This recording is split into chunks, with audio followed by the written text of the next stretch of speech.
the robot dance.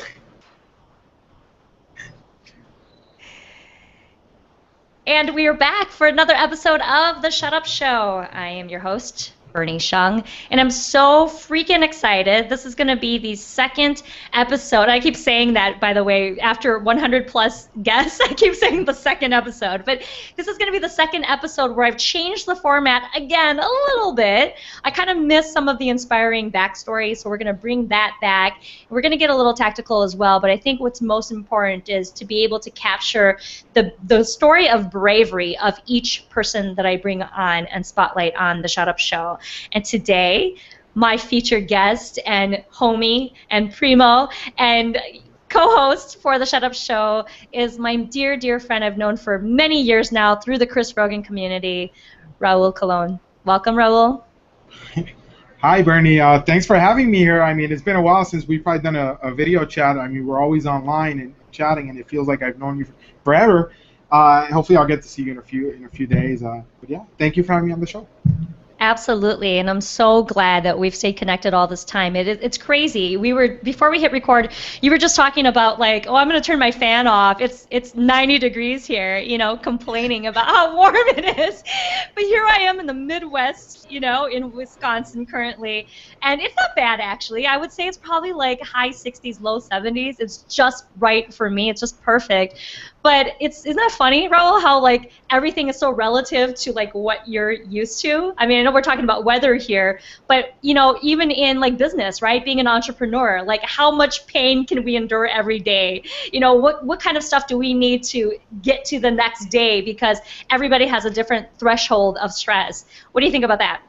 Well, I think regarding the cold threshold, I'm gonna be probably suffering while you guys think it's summer.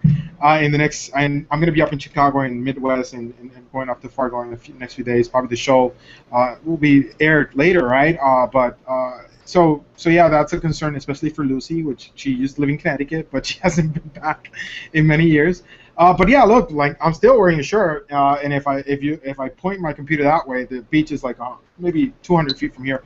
So yeah, it's relative. I think sometimes when we're so caught into ourselves, we forget that everything's different, and when we deal with clients, when we deal even with our family members, we forget that their perspective is very different from what we see. But more importantly, sometimes their environments are different, and it's critical in these interactions, either online or offline, in our relationship, which we've shared a lot of things that for not having known ourselves in person, it's really critical, because then you start seeing the pattern of how some things are the same, no matter where you're at. Because sometimes you feel like, well, I'm moving out of here because this place sucks, and it's not really that. It's just that there's there's there's an environment, yeah, issue, but there's more to deal with yourself into adjusting into that, right? So it's funny because I'm going to use Lucy as an example. When I moved to Connecticut, I was working in New York for KPMG. I remember it was cold as hell. I had already lived most of my life in Puerto Rico, and I spent 2 years over there. And I remember she used to make fun of me when it was like 30, 40 degrees, right? And she's like, "Oh my God, why are you wearing like long johns? I mean, it's not that cold." So here we are looking at temperatures that are in 50, 60, and she's like trying to buy a coat to go up to Midwest. It's like, wait a minute. Do they even sell those in Puerto Rico? Yeah, they do, and you can get them at a good price because nobody's buying them right now. So yeah, because a lot of tourists come in, especially on the cruises and stuff like that. So yeah, it's here in Puerto Rico we have the biggest JCPenney, the biggest Macy's out of the intercontinental U.S., or maybe New York. So I mean, this is a very consumerist environment. Plus, a lot of people come to visit and they find stuff really cheap. So yeah, so there are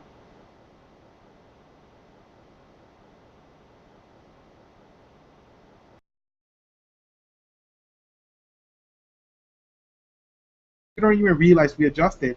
But more importantly, we need to keep that as a reminder when there's uncertainty, and we think things are just going to go down to the ground or they're not going to work. It's like, look, eventually you'll adjust. Just like you said, it's relative, and it's a matter of time of figuring out how you're going to adjust, or if you just want to move on somewhere else or do something else. Right. Yeah, I really love your feedback after my initial comment there. I was taking a walk this morning, and I know you can relate with this because you have a dog as well, but I was taking a walk with my two little dogs, and some days I take for granted the freedom and the flexibility that I have in being an online entrepreneur. And while I was taking the walk, the sun was shining on me, the air was so beautiful, it was a nice little breeze.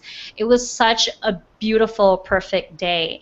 And if I didn't take the moment to relish in that, in that very specific situation of I'm here walking the dogs in the middle of a day when somebody has to be in an office, right? My past life was in sales, so I used to be in a cubicle or I'd be meeting with a client, but here I was choosing to walk my dogs whenever I felt like it. It reminded me in that moment how much I take for granted, Raul. The fact that I can just get up and walk around the block for as long as I want to with the dogs.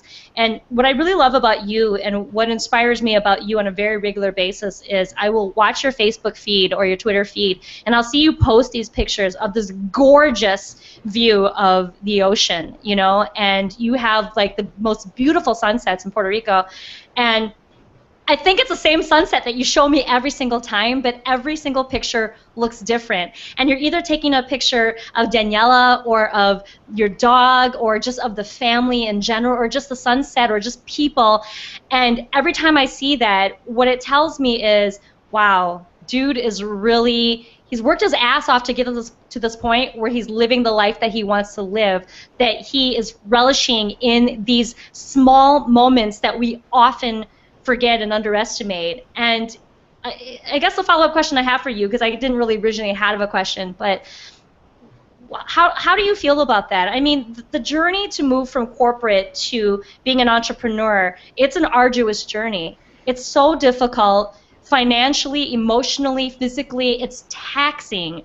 But yet you and I are crazy enough to stay on this journey, Raul. So what is it about this journey? And does it have anything to do with what I talked about in terms of the freedom and the flexibility that keeps you saying, yes, I'm going to show up today and I'm going to keep being an entrepreneur? I think first, I've come to I think when I turned 28 and I got the news just a few weeks before that I was being let go. I used to work for a very well-known company. It's a Department of Defense contractor, and we were doing the private work for them in Washington D.C. So they used to fly me from San Juan like every week to go up to D.C. and do some pretty interesting work, and I was really comfortable because it was kind of like a startup. I would be like most of the work could be done at any time, and since I've always been a workaholic and I don't sleep much, I was able to play golf and do whatever I wanted during the day, and then in the evening deliver whatever results I needed. And I was always ahead of the game. I've always been very organized in that sense. So they gave me a lot of So once they told me they were letting me go, I said, whoa, I'm not gonna be able to find this anywhere else. So then I got a few offers from I used to work for KPMG, so E&Y came up, which is another big CPA firm, and I was like, I don't want to go back to what I used to be. I want to have that flexibility that I can work hard and play hard. So I came to the reality of also understanding that the reason why I always had to shift from one job to the other was because my personality is very blunt. I'm very passionate and I'm very loyal to whoever I commit to. But on the other sense, if something doesn't make sense to me, I'm gonna let you know. And having a boss or even when you're doing client service, you have to serve the client, you have to serve your boss, you have to serve your peers, and you never know who else comes into the boat. So it's pretty interesting when you say that you get to go walk your dogs and you're not in a rush. And I think that was one of the things that mainly just kept me away from being in New York, because when I went to New York, I was like, why are these people running everywhere? It's like to hurry up and wait, And in the military, hurry up and wait makes sense because you have to be prepared in case they're going to come and attack you. But nobody's attacking anybody. They just need to get somewhere just to be there, and then they just they weren't being any more productive. They just believed that, So given that level of stress, it's like, what? I need to find another way. A very important thing happened in my life. There was a CEO of KPMG, which since I talked to everybody, by accident I met him because I used to talk to the security guard downstairs in 345 Park Avenue. That's where KPMG's head offices are. And nobody else talked to the security guard because there was such a rush. They couldn't say hi to him because they needed to get back to the office. So I used to wake up really early, get there like 2 or 3 hours before everybody, because in the corporate world, they always made me feel like I wasn't good enough, so I had to get there even earlier because I thought I wasn't doing good, good enough work, so I worked even more and more, and the security guard Marra introduced me to Gino Kelly, and Gino Kelly became somebody I used to chat in the mornings, and weeks later I found out he was the CEO. I just thought he was one of the partners because we had around 3,000 employees in that office, plus everybody coming in from the rest of the. So finally, the Joe started running around the office that I was like, wow, Raul's friends with the CEO, don't mess with him. The thing was, I used to chat about normal stuff. I never approached him in the sense of trying to get anything from him. Just in those small interactions, I learned a lot from just why he was chosen the CEO, because he was a very likable guy. But what happened was, months later, he got diagnosed with cancer. He lasted 100 days. 100 days. So his book is called Chasing Daylight, and he wrote that book having a CEO mindset on how to prepare to leave this world, So when I read that, he pretty much sent a message to everybody like, look, I worked my ass off to planning on retirement. And the only retirement he got was maybe 90% in a hospital waiting for his death because he only had weeks. And that really clicked into me, and I said, I'm moving back to the island. I'm gonna figure it out. And it wasn't the best, financial decision, but I just went with it. And funny thing was that I went with it. I got an even better offer in Puerto Rico than I was getting in New York, which there's a fallacy that you can make more money over there. So I made things work. And finally, when I finally decided I wanted to go on my own, it's just healthier for me because I've been doing. It's gonna be now. This month, it's going to be 6 years that I've been on my own. So I started in 2008 around this time when I lost my job, and they did me a favor because I realized that I couldn't fit in any other world. And I learned this from Jeff Pulver. He's a good friend, voice over IP pioneer. I was with Jeff in South by Southwest, not this year, the year before. And he said, "Hey, Raul, come with me." He was being interviewed by CNN for some work he had done, and he's a well-known guy. And when they asked him what was his role, he said he was unemployable. That was his own role. He was unemployable. So he there's no way he could be an employee. So that's why Jeff has built so many companies. He was, I think, one of the co-founders in Vonage and so on and so forth. So he helped me understand that I'm unemployable. So then I have to realize that that's what my personality is, and that's what I have to work with. And now getting back to the pictures, it's pretty interesting. I would have never thought that just posting a picture of the sunset every morning, or sunrise every morning and sunset in the evening, it would have so much of an impact. And I keep on doing it. And sometimes I literally have gotten busier as I started doing that. And sometimes it happens a few days, which is good because people have seen the same kind of shot over and over again. But the reactions, I've had people move to the island thinking everything here is perfect, because I think my role as an entrepreneur, everybody's always talking about all the negatives and stuff like that, and if you have a long talk with me, I can also talk about all the negatives, but you have to motivate people to conquer that fear. It's like what our friend AJ Leon talks about, building courage. And sometimes we get too much into the technicalities of what what ROI you need or how much money you need to save, stuff like that, but there's things you really can't measure, and they're not that tangible. So I've had people that move to Puerto Rico thinking everything's perfect here, and it's probably not the best place to do business, but this is where I like living. And I've had, I was up in Boston at an event where I was meeting up with Chris Brogan, of course. And I had Lois Ardito, who's one of the sweetest ladies I've ever met, and she's kind of like another mom to me. And it was so cold in Boston. It was January 29th, I think, 28th. She's like, Raul, I hate you every time you post these pictures. And she's a very low person. It's like, I just get mad. Look around, and it kind of, those trips also make me realize what I have here that sometimes I give for granted. Yeah, there are, everything has its pros and cons. So I think sharing those pictures first, it keeps me in contact with a lot of people that they either having a bad day and they just want to go to the beach or whatever. And I've also brought business to some of my clients. I used to do consulting for the hotel that's literally next to me. And they would ask their people, so how did you make it here? Well, I know Raul, and he posted a picture in front of you guys. I said, we'll just close the hotel, and I booked the room. So just by sharing my perspective, at least the beautiful part of what the island is, it triggers a lot of things, and I think that's where I do my little experiments and kind of try to understand myself, and also, more importantly, realize that, be grateful of what I have. I agree. I couldn't agree with you more, Primo. I mean, the important reason why I brought up the story about the pictures is because there are two reasons why. Number one, as you and I both know, it's kind of inspiration and motivation for ourselves, right? To keep going and to keep recognizing what we have and to be grateful for what we have and not what we don't have. But I think the other thing too is I think it's kind of like positive reinforcement for other people as well, to let them know that maybe we are moving too fast and we haven't stopped to smell the roses today. So while I'm taking a walk, why don't I take a quick picture of how beautiful the sun is over the trees, because maybe we don't stop to take a look at how beautiful the sun is over the trees, right? And I don't have to be in Puerto Rico to take a beautiful image like that. I could be in Wisconsin, like I am, to take a beautiful image of that. And I think, going back to the beginning of our conversation, this is all relative, because I think we pick and choose what we want to focus on. We pick and choose what we want to be grateful for.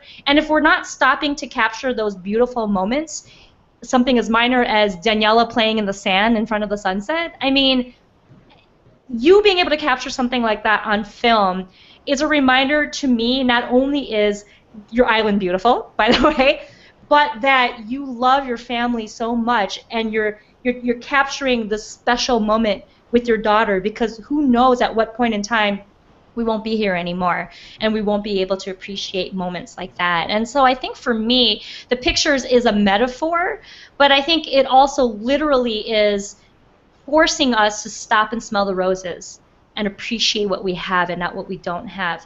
And I want to mention something else too. I'm glad you brought up Chris, because I wanted to talk about the elephant in the room. I don't know if other people are saying this in the Chris Brogan community, but I know that I've been saying this for years in my head, and I've even talked to you about it offline. But you're like one of Chris's right-hand man, is what I call it. Like, you've partnered with him on a bunch of stuff. He looks to you for a lot of advice and a lot of help. I know you support him like crazy as well. And, my cousin Chris, like, you're like his brother, right? So one of the questions I have, and I think it has something to do with the way you connected with that other CEO story you were talking about. But one of the things I've always been so intrigued by you is the fact that you know how to get into a community and rise to the cream of the crop and become noticed and become somewhat of influence and impact, and evangelizing that brand. And in an essence, that brand then reciprocates and evangelizes you and your brand as well. What do you think you did well and right in getting on Chris Brogan's radar and now being able to call him friend and partner in many ways? And do you think you brought it with you from that experience you had with that other CEO story you were talking about? I think, with Chris it's easy because Chris is always focusing on other people. One thing that I'm sure he's probably not happy I'm discussing this. One thing is Chris worries a lot about other people, and I think he's gotten better at taking care of himself now, especially with the fitness stuff, and he's doing. I'm very proud of him. So with him it was easy because I'm sort of like Chris. I mean, obviously he's a mentor and he's helped me out, I think, a lot more than I helped him. So I look up to him, but just my first interaction with Chris face to face, I had already been reading his stuff. I had read Trust Agents, and I literally took a trip from Puerto Rico to Boston to one of his events, which it was him and Justin Levy, who's now at Citrix, and the New Marketing Labs. And it was and I got there, I didn't know anybody. I was so naive, I didn't know that most of the people that were at that event were only from the Boston area. Nobody was really flying in from somewhere else other than the speakers. And it was pretty interesting because I was just sitting there, and I'm the kind of person I don't like to bother people, because I know I've dealt with a lot of people that are well known. And I've always when I was a kid, I used to spend time with politicians. I don't want anything to do with politics, but at that time, and it was kind of cool just to have something to do because I grew up in a really bad part of town. So it was like either I go with the politicians and I go to the free parties and I have free food and stuff like that, or I hang out with the wrong crowd and might get shot.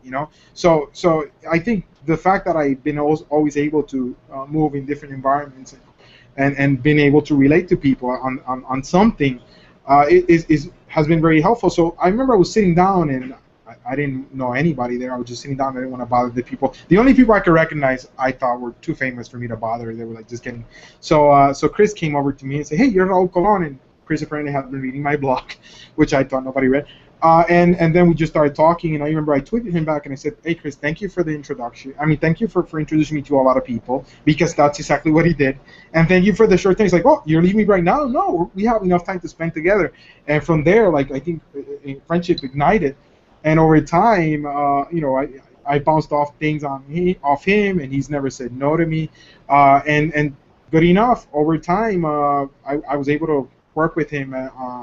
After Kitchen Table Companies, I started working with him on Human Business Works, and we're still one of his strategic partners. So anytime Chris sees a good fit for me, he'll just send business over. We just landed a client over in Canada, thanks to Chris, in November. So I think it was the fact that this is something I see with everything, not only with Chris. People are always looking for what's in it for me. And of course you have to think about yourself, and that's where I go on the other side. That's where I've been learning to just also focus on myself. But I'm always trying to help out. And when you find and connect with somebody like Chris, it's always giving and giving and giving. You're like, well, finally somebody I can identify with, because my experience is most people are always looking like, well, how can I get Chris to mention my book? How can I get Chris to do it? And they do it with all my other friends that are well known and have good networks and stuff like that.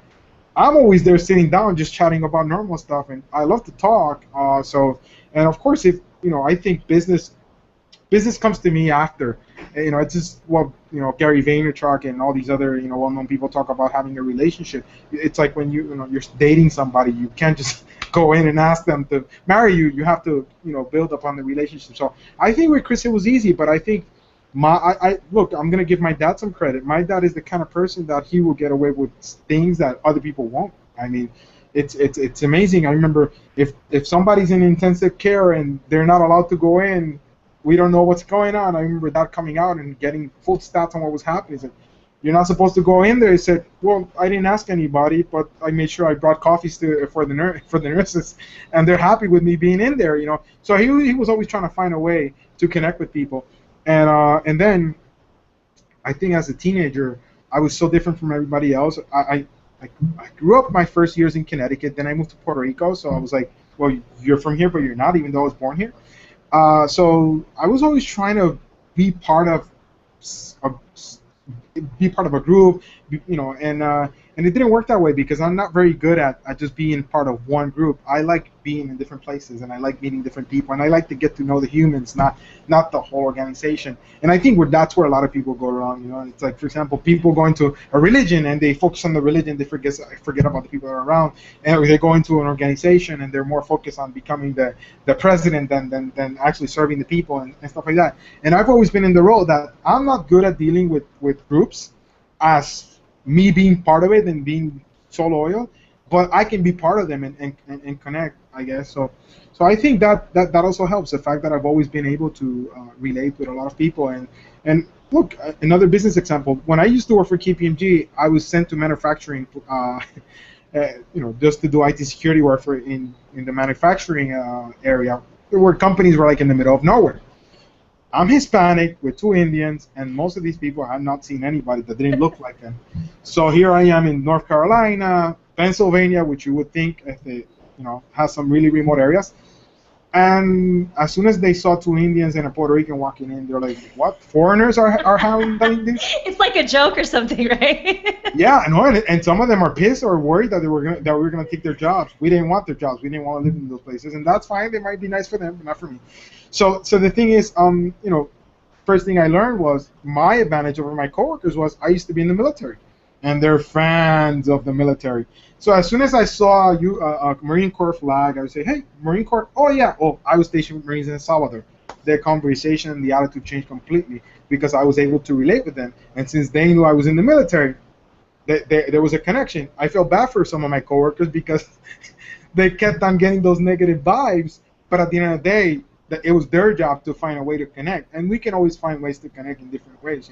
Like, look at you. I mean, you call me primo, you're my prima. It's like it's we have many things in common, but just by that joke, I've been able to learn more about Bernie and get to understand where we're similar and where we're not.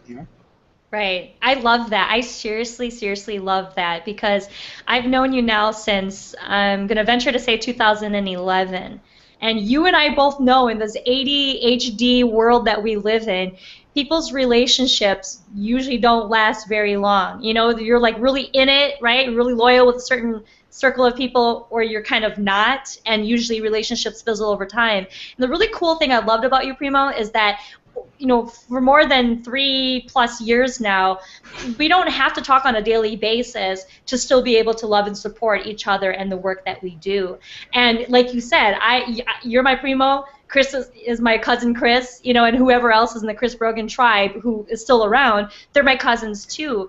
And we're bound together by the shared mission of, and this was something that Chris Brogan taught me, of giving back, serving, and being somebody who contributes to your community. And I think we're bound by that mission, if you will. And I think the reason why, if I could shed some light here for you, the reason why I love you so much, and I continue to promote you, and I'm loyal to being your friend, and even if we don't talk often, I don't think any ill will towards you. I'm always like, oh, I wonder what he's up to, and I'm so excited for him. I'll go stalk your page once in a while, right? If I've been quiet for a while. It's because I know that you and I share that same mission of we're out there hustling our asses off to go help other people. Because at the end of the day, if we leave this world, no matter how much money we have in the bank, I think, and I actually know and believe, that if we made an impact today helping other people to have a more positive and improved life, and we were a part of that, then we can die knowing that we did our job right. That's what I love about being in your community. And I believe that's probably why Chris continues to stay committed and loyal to you as a friend and a partner. And the same goes for you to him as well. Because I feel the same way about Chris, and I've never met him in person. You haven't met him? Oh, that's interesting. I know. But I feel like I know him. Like, yeah. Seriously. I think that's what, I mean, obviously I'm a big fan of Chris and I'm very biased, but that's what's cool about Chris, like, because I've met some other people I'm not going to mention, and you don't, what they project online is completely not who they are. And with Chris, you get what you want. You know, you might even get a nicer even person than what you thought, but you know, that's the difference, you know. And I think you touch a very important subject, which is something I've been learning over time, and I see, I'm the type of person, I used to, trying to be part of everywhere or everyone. I used to bust my ass just calling people, and they would never call me back. But then it was funny because I would call somebody, say, hey, so where have you been? It's like, well, the last 30 times I called, you had never picked up the phone, or you never sent a text or sent an email. And that's something that I over time, and now is a red flag. Every time I contact somebody and they've never contacted me, and they say, huh, but where have you been? It's like, wait a minute. Goes both ways. I don't have any expectations. I'm happy if you call me. You should be the same. And if you're not, maybe I should just, you know, maybe I should just make that phone call to somebody that doesn't ask me where I was, versus, wow, I haven't called you, because it's a defense mechanism, you know. And I think that's the problem with most relationships and with the world we live in. People are like, you know, why didn't Raul call me, or why didn't Raul do this, or why can't Raul write a blog post for me?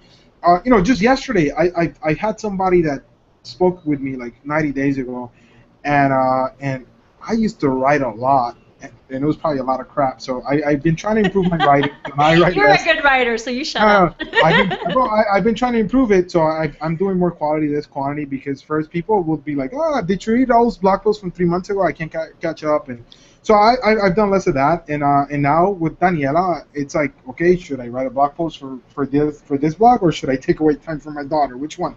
So it's like, yeah, you know, my daughter goes over that. So I had somebody contact me, and they're setting up this blog, and it's like literally, I'm very honest, I'm really straightforward, I'm very blunt. So look, this is not a fit for me. I've done things like this before. I'm not interested. But I'll put you in touch with somebody that might be in the same, you know, might be interested in this. So I did that, and he's like, so when are we having our next call? I said, I don't think you got it. Like, I sent you somewhere where you might be. So I can't help you. I don't even want to be part of this. So, like, 40, 50 days go by. He's like, hey, Raul, I need another hour. I said, well, if you want a consulting hour, I'm more than happy to sell to you, but that's about it. And then he's like, no, then I just need 30 minutes. And then it came up to 15. The thing is, Bernie, I said, no, I don't know how many times, and especially in, you know, in kitchen table companies, we used to talk about saying no. Yeah. And he kept on to the point. I said, look, send me an email with as much detail as you want, and I'll send a proposal. I don't even need to call you for a proposal. Thing was, he was just give me. And I don't think I could have, and, you know, finally I said, look, I don't think I can do business with you even, because I can't, I'm going to put my phone on me. I can communicate to you that this is not something that's attractive to me, and that's it. That's the end of it. And he's probably a little bit bothered when stuff, but it's a time that I used to spend on those things, Bernie. That now it's like I just cut down to chase, and once I identify patterns, it's like let me get. It's not getting rid of the person, but it's like let me not spend too much energy on this and focus on spending more time with Bernie. That she's happy that we get to talk every once in a while and chat versus somebody that's like, hey, you haven't written a blog post in 3 months for me. When like, why should I? And Yeah. I think a lot of people also they focus too much on what people didn't give them or because they're expecting something. And if you change that attitude and you go with what Chris recommends and what you do of giving, then the whole environment and perspective changes no matter how good or how bad the environment is. Oh my God, I couldn't agree with you more. Seriously, one of the best pieces of advice I got back when I started my online presence in 2009 was somebody said to me, in order for you to build your community, you just need to serve. You just need to go out there and volunteer and help, do whatever you can to serve other people. That's the best way to build your credibility. That's the best way to build relationships, and that's just the best way to just be, and become a better person. And I'm so glad I took that advice because that is the number one thing I believe that has propelled me to have this, raving fan base that I have and the community that I've built and the friendships like people like you and Chris Brogan and Srini Rao and AJ Leon and so many other amazing freaks and misfits and weirdos and people who are just defying the odds. And I know it was because we're all brought together because we give back and we serve and we help other people, and I wouldn't want it any other way. I'm so excited about that. um, so I have a couple more questions before we close up here because I know we're kind of nearing the end of our conversation. But you and I had a very candid conversation on the phone a couple years back, and I know you and I were in a different place then than we are now, right? Mhm. But believe me, some of those things I believe are still there. Some of those fears, some of those doubts, I don't believe will ever go away, especially if you're an entrepreneur in general. But what do you believe? Like, let pull one thing out. What one thing do you believe has changed or has improved since the last time you and I talked in the work that you're doing now? I think I've gotten better at worrying about myself. That's one thing that's improved greatly because I was always like trying to focus on what I could do, and quantity. And I'm it's not that I didn't want to deliver quality. I wanted, but I wasn't really doing focusing on that. So I think I've kind of like just cut, I've cut back. I look back. I observe more, and I analyze and I try to try to identify what's important to me and how that's going to impact me. And this is something I think I've learned from a few people. Just to mention like Robbie Warhouse. He has a book coming out soon. I think it's one lesson, one more. Yeah, one lesson, one more. I met him through Chris at that same event. I met Chris, and it's funny how many people and through him and Chris and stuff like that. It's like just focus things and just it's impossible to do a lot of things right, and also having AJ, which hopefully I'll see him next week. Having AJ there, looking at how the level of detail he puts into everything, even when he sends a package or something like that. And well, then it's not only AJ, it's Melissa, Gene, and and uh, and Jesse, and the rest of the misfits. So looking at how they operate and getting that understanding, and also trying to understand myself more into like not trying to keep everybody happy because even with clients, when you run a business and you have the attitude of helping, you end up helping and you might not be making any profit off it. It's like so now I'll just try to focus on getting the right kind of client and as weird as it might sound, yes, I want more clients, but I want more clients that understand how I work, not anybody who just needs something done is going to throw money at me. I don't, it's just weird in that kind of way. Before I thought I had to like just get as much work as I could because I had to pay the bills, and when I used to work at a big firm and make a lot of money to like something's not having enough to pay for groceries, and I don't know. I mean, I'm not fearless. I'm very scared at times, but I think that also fuels at which decision I'm gonna make better, and it makes me focus more. So yeah, I think changing what has changed is focusing more on myself, and when I say myself, it's more geared toward making sure that my daughter and Lucy and my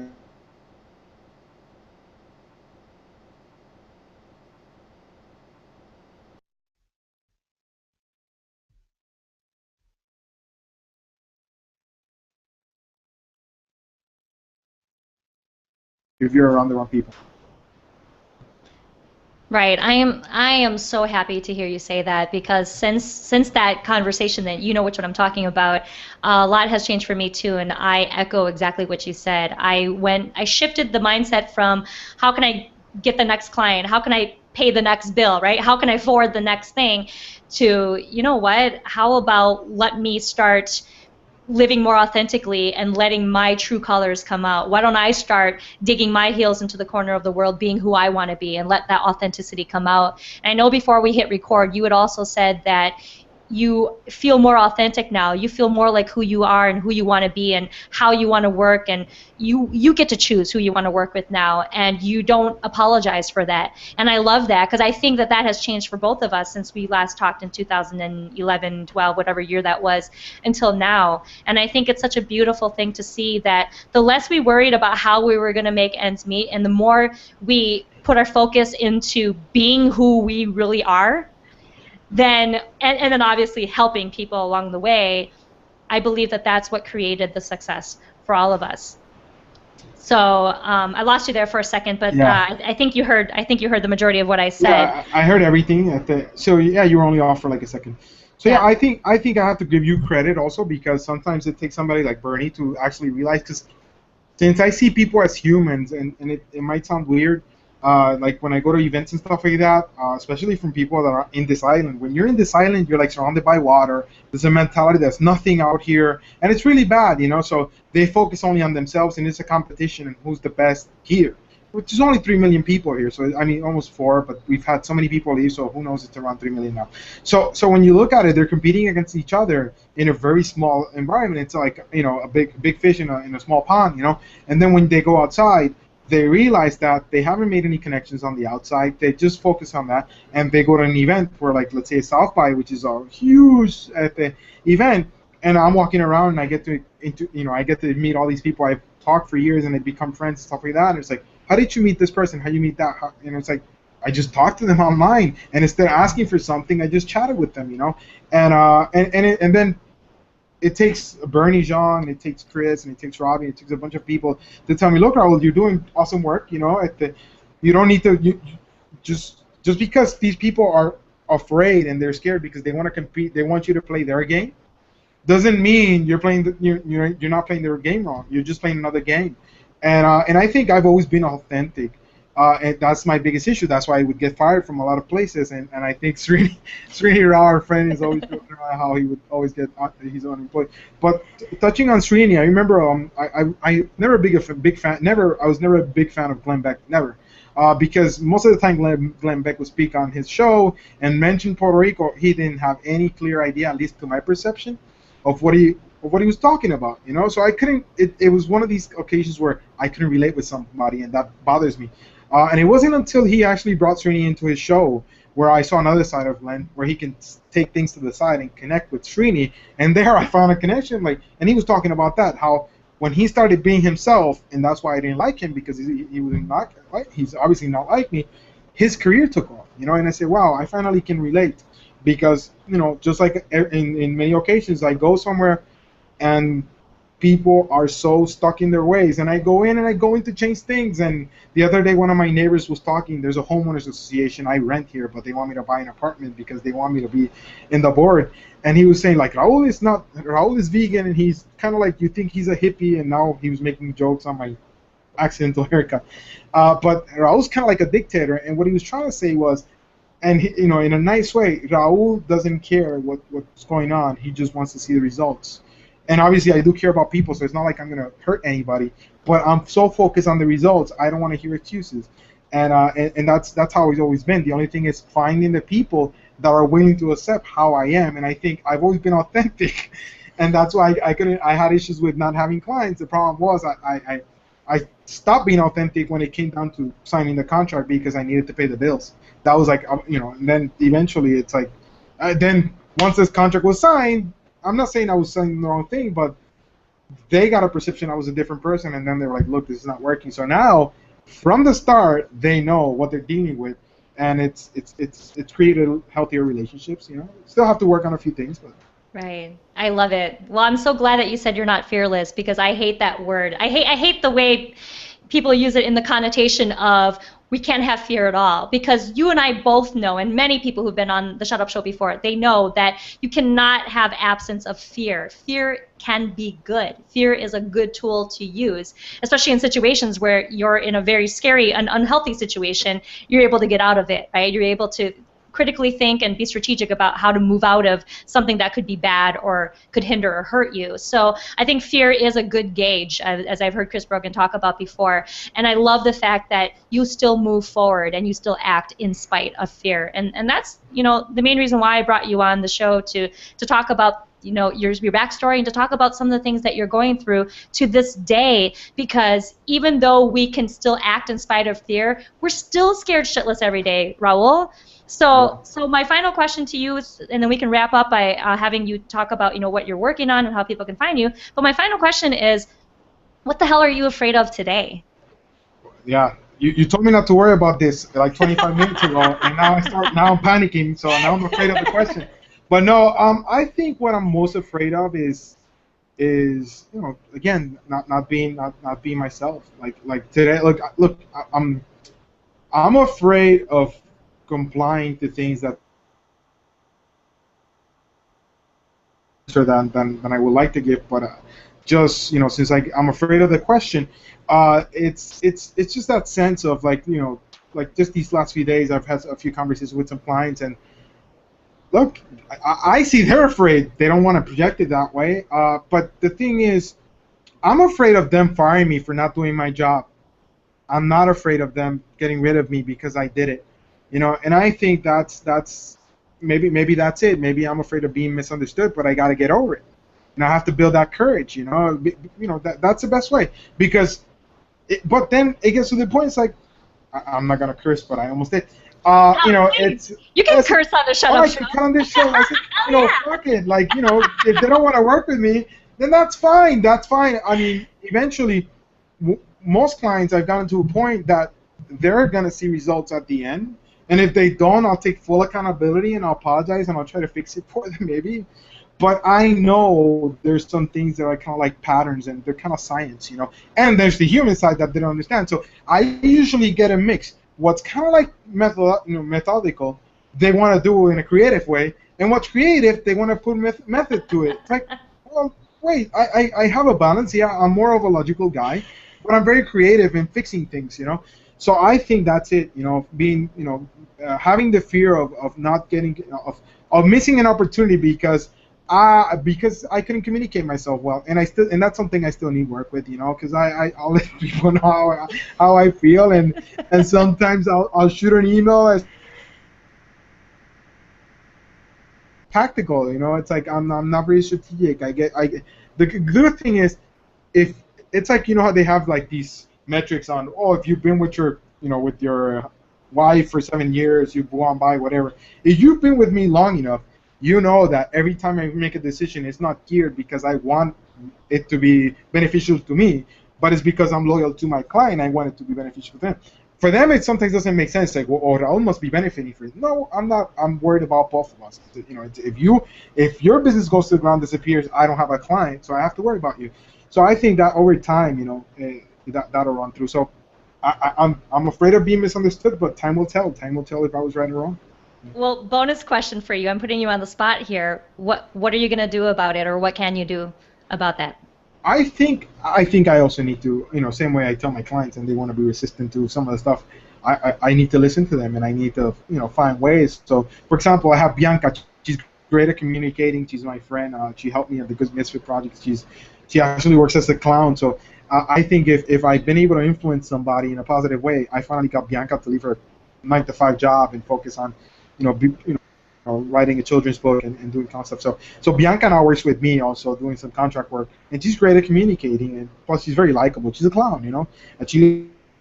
And the thing is with Bianca, you know, I need to channel more communications through Bianca.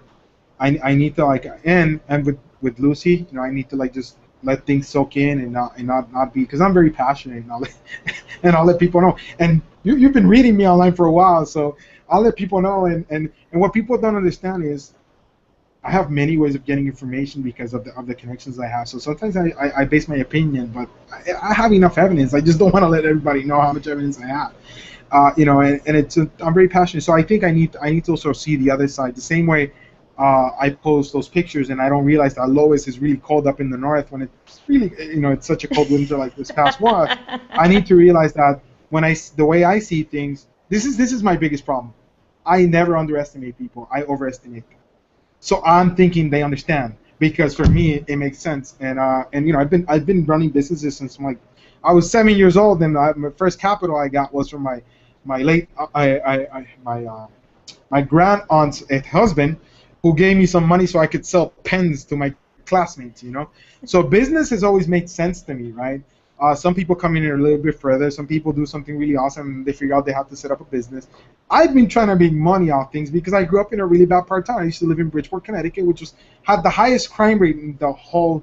I have family members like my older brother, he's probably not, he was part of a gang. He was a gang leader.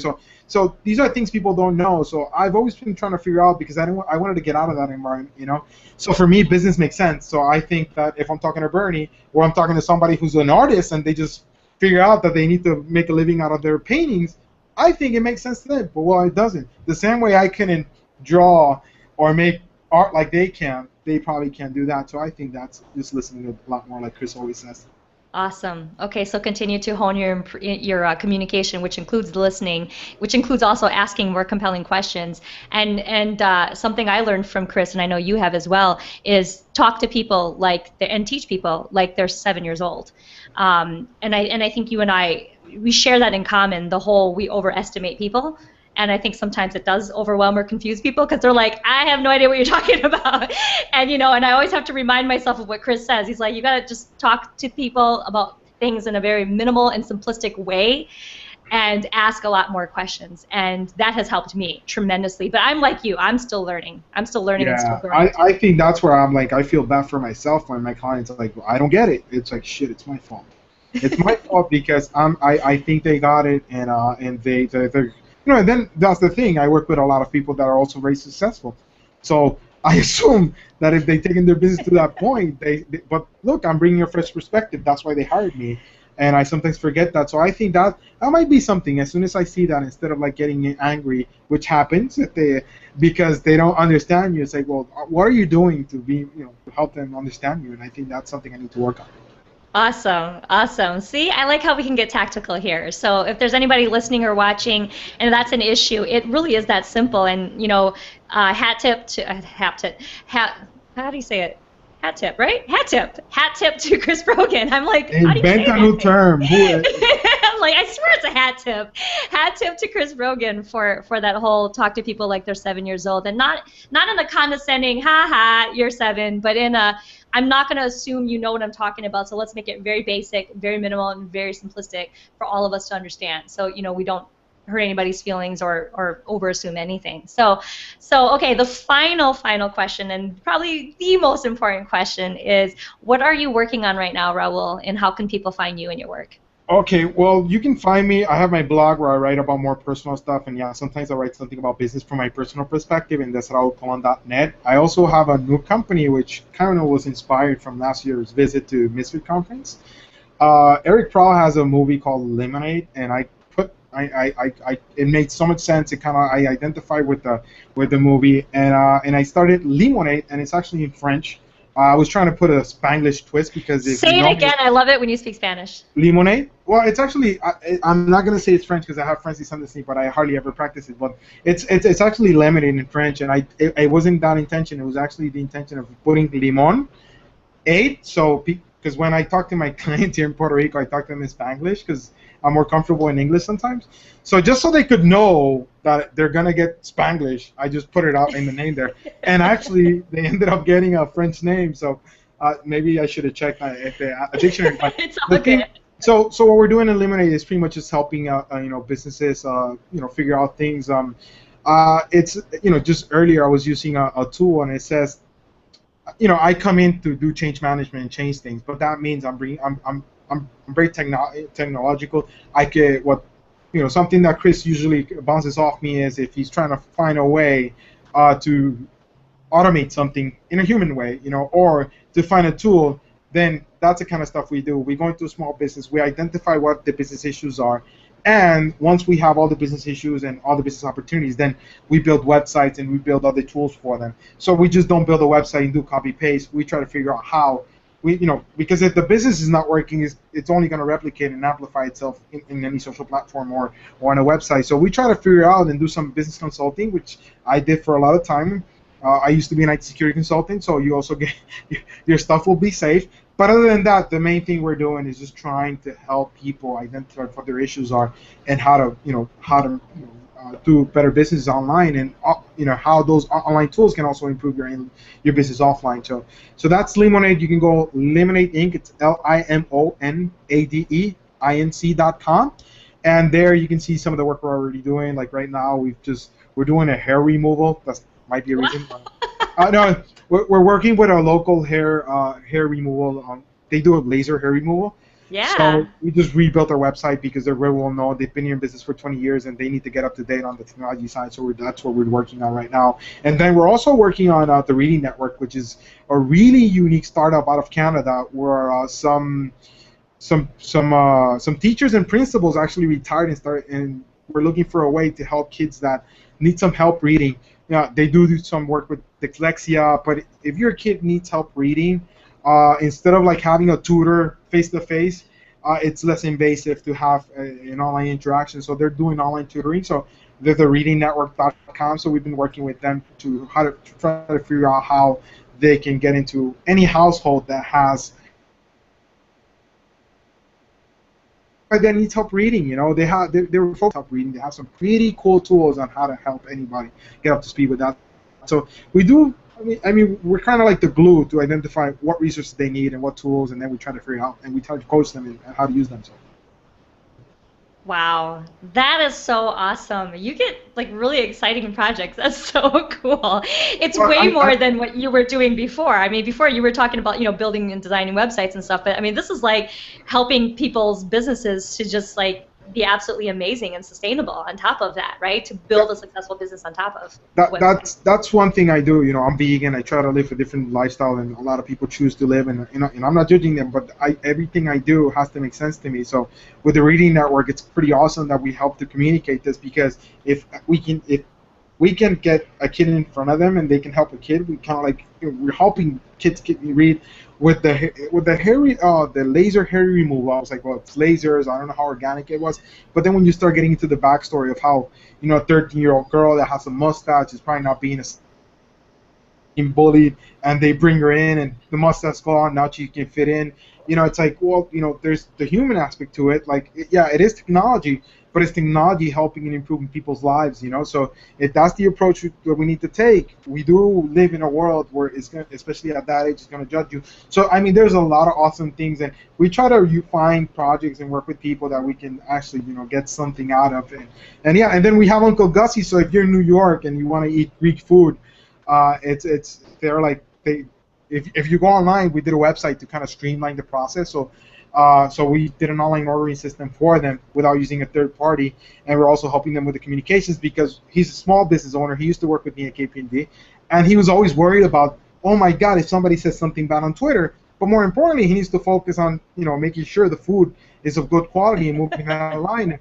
And if you stand in front of that food truck, you're probably going to spend around an hour waiting for food. So imagine waiting for food for an hour and then getting a crappy gyro, because Nico is worried that somebody's going to say something negative on Twitter. So now we say, Nico, we'll take care of anything that happens online. You focus on your business, and to the point where we've been improving how he takes care of his clients with online tools, and also on the face-to-face content, which is very critical. So those are the kind of what we do. Gosh, I love it. I'm so glad we finally reconnected again. I know that we never really disconnected, but the fact that I got to see you and we got to talk and we got to catch up and I hear all these amazing stories and the evolving journey that you've gone through, I couldn't be a more proud cousin, Raul. So thank you again for joining us. And again, in case you guys missed that, that's limonadeinc.com. Raul Colon, you're all over Twitter, Facebook, Google+, and the internets, so people can find you everywhere. But thank you for joining us on the Shut Up Show today, Primo. I mean, Like, I can't breathe. I didn't do all the talking, but even I can't breathe. I'm like, man, I got to catch up with all the stuff you're doing. But I'm so proud, and I'm honored and humbled to call you friend. So thank you again for being on the show. And thank you again for having me here, Bernie. It's great that we get to connect here, and I've watched the episode of your show and being on it. I'm such a big fan of yours. It always excites me, and I thank you once again. Thank you.